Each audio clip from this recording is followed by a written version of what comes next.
Le rapport de la Cour des comptes est sans appel. On peut y lire qu'elle a constaté de nombreuses carences dans la gestion administrative des marchés publics, tant au niveau de leur passation que de leur exécution, et que cela est dû à un manque de rigueur et d'une méconnaissance de la réglementation. La ministre de tutelle prend acte. C'est un rapport qui est cinglant, mais donc il n'y a effectivement pas de faute, mais il y a des erreurs administratives.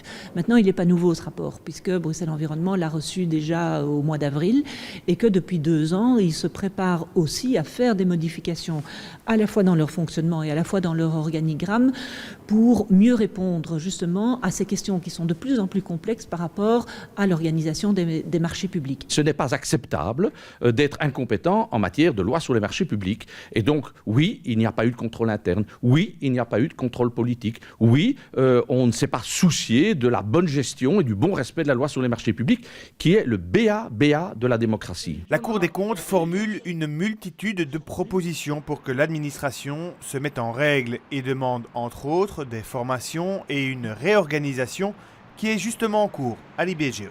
Depuis 2 ans, donc des formations par rapport aux fonctionnaires qui gèrent les marchés publics. Question très complexe. L'engagement de nouveaux juristes. Le fait de centraliser aussi tout ce qui est les marchés publics, plutôt que de les exploser dans les différentes divisions, de les avoir dans une seule division. Avoir acquis aussi le nouveau logiciel, c'est important. Avoir une traçabilité de tous les dossiers. Donc tout ça est en route. Le MR, lui, demande une audition urgente devant le Parlement de la ministre et de Bruxelles Environnement. Le dossier pourrait donc rapidement atterrir sur la table des parlementaires.